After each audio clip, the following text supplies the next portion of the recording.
Municipal ఎన్నికలకు తెలంగాణ ప్రభుత్వం సన్నద్ధమవుతోంది. కొత్త మున్సిపాలిటీలలో వార్డుల విభజనకు కసరత్తు చేసింది.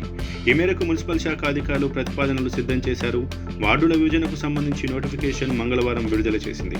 రాష్ట్ర వ్యాప్తంగా 18 కొత్త మున్సిపాలిటీలు, 5 కొత్త మున్సిపల్ కార్పొరేషన్లు ఏర్పాటు కానున్నాయి.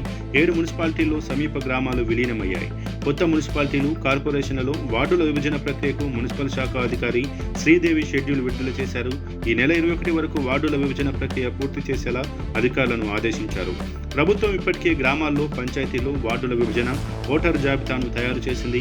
ఎంపీటీసీల విభజన, ఓటరు జాబితాను సిద్ధం చేసి ఎన్నికలకు సన్నద్ధమవుతోంది. త్వరలో ఎన్నికలకు అవసరమైన రిజర్వేషన్లు ఖరారు చేయనున్నట్లు తెలియవచ్చింది.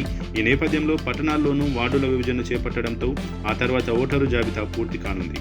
అనంతరం ఎన్నికలు నిర్వహించే అవకాశం ఉందని అధికార వర్గాలు చెబుతున్నాయి.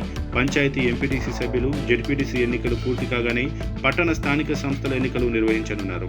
ఇందుకోసం యంత్రాంగం తగిన ఏర్పాట్లు చేస్తుంది. స్థానిక సంస్థల ఎన్నికలు వరుసగా జరగనున్నాయి. ఇక కోహిర్, కేసముద్రం, అశ్వరావుపేట, స్టేషన్ గన్పూర్, మద్దూర్, ఏదులాపురం, దేవరకద్ర, గడ్డపోతారం, గుమ్మడిదల, ఇస్నాపూర్, చేవెళ్ల, మొయినాబాద్, ములుగు, బిచ్కుంద, కల్లూరు, అలియాబాద్, మూడుచింతలపల్లి, ఎల్లంపేట మున్సిపాలిటీలో వార్డుల విభజన జరగనుంది. మహబూబ్ నగర్, మంచిర్యాల, కరీంనగర్, రామగుండం, కొత్తగూడెం మున్సిపల్ కార్పొరేషన్లు, నర్సంపేట, పరిగి, కొల్లాపూర్, ఆలేరు, బాన్సువాడ, జగిత్యాల, ఆలియా మున్సిపాలిటీలో విలీనమైన ప్రాంతాల్లోనూ కొత్త వార్డులు ఏర్పాటు కానున్నాయి. కొత్త మున్సిపాలిటీలో వార్డుల విభజన తర్వాత జూన్ నెలాఖరు వరకు రిజర్వేషన్ల ప్రక్రియ పూర్తి చేసి ఎన్నికలకు సిద్ధంగా ఉండాలని భావిస్తోంది.